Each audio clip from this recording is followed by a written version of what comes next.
Hello everyone, we are back with the location and extent part of the second chapter of geography and this time we are going to discuss about Brazil. So last time हमने बोला था कि India कहाँ पे located और कितना मोटा और कितना लंबा है. This time we are going to discuss about Brazil also and then we will go ahead with some historical background of these two countries. Let's talk about location. India कहाँ लोकेटेड था? India located था northern hemisphere में और eastern hemisphere में. India पूरा का पूरा full part of India is in the northern hemisphere. वैसे ही इंडिया पूरा का पूरा ईस्टर्न हेमिस्फीयर में है. ब्राजील के साथ ऐसा नहीं है. अगर हम लंबाई की बात करें सो ब्राजील का कुछ हिस्सा some little part is above the equator, rest of the major part is below the equator.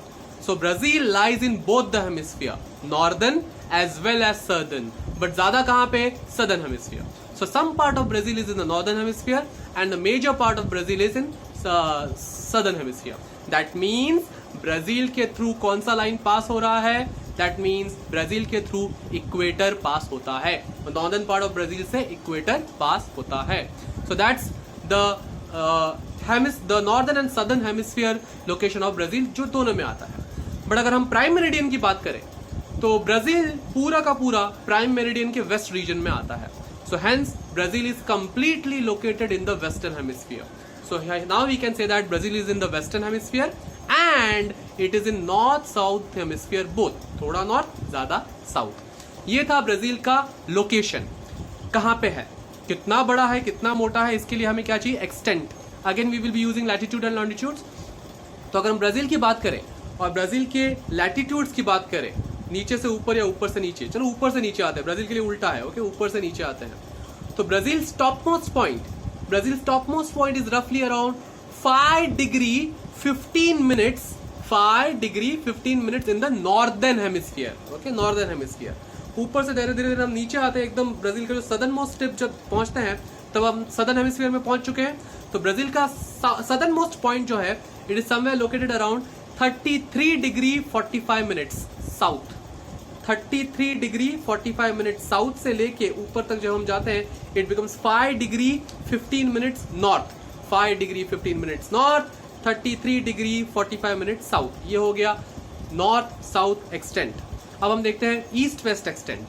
उसका मोटापा देखते हैं. अगर विड्थ देखते हैं तो if you talk about east west extent so Brazil will the eastern most of point of Brazil is somewhere around 34 degree 47 minute west क्यों?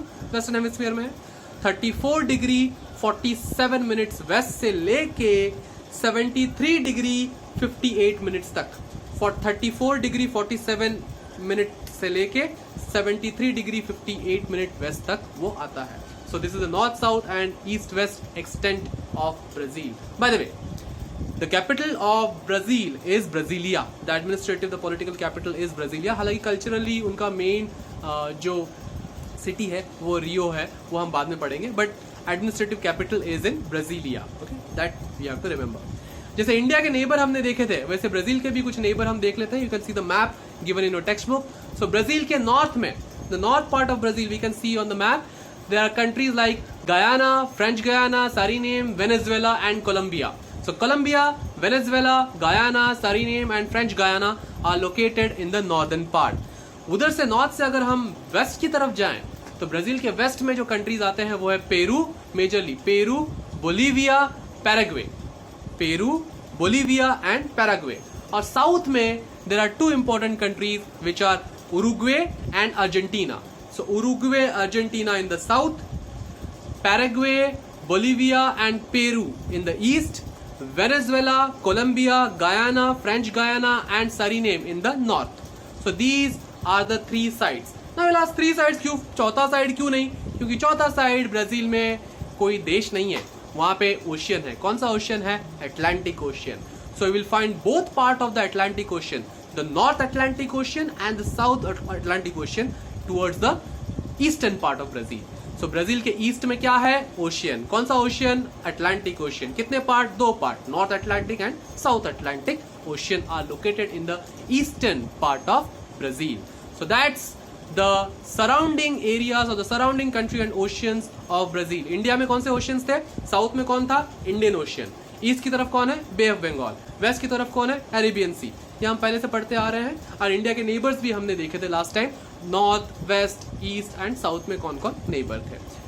सो geography के हिसाब से, ज्योग्राफिकल लोकेशन और एक्सटेंट के हिसाब से हमने इंडिया और ब्राजील को देखा।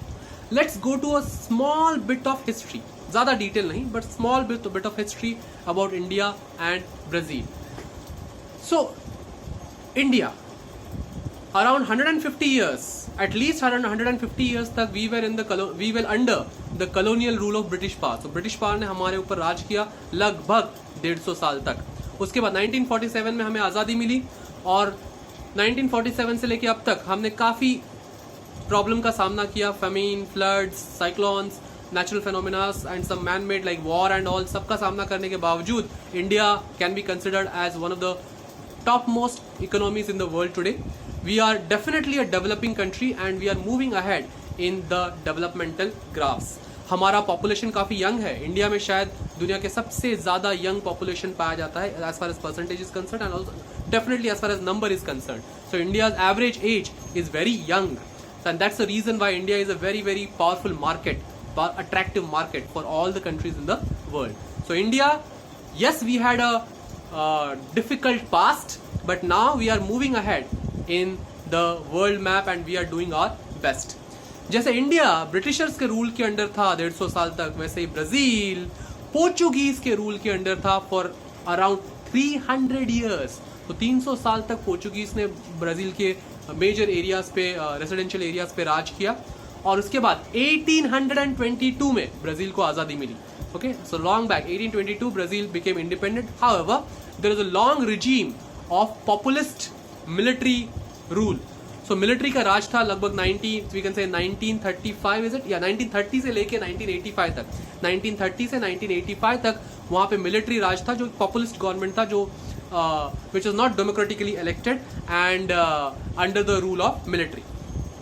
ब्राजील भी एक डेवलपिंग कंट्री माना जाता है and one of the major developing countries in the world. It is also making slow and steady progress as far as its economy is concerned, and we know we have studied about BRICS, how India and Brazil have been collaborating together with other countries to make sure that they both help out each other in developing.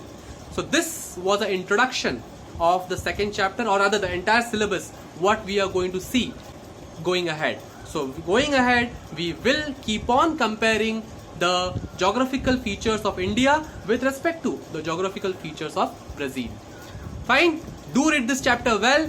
Do go through the textbook at least twice before attempting the questions.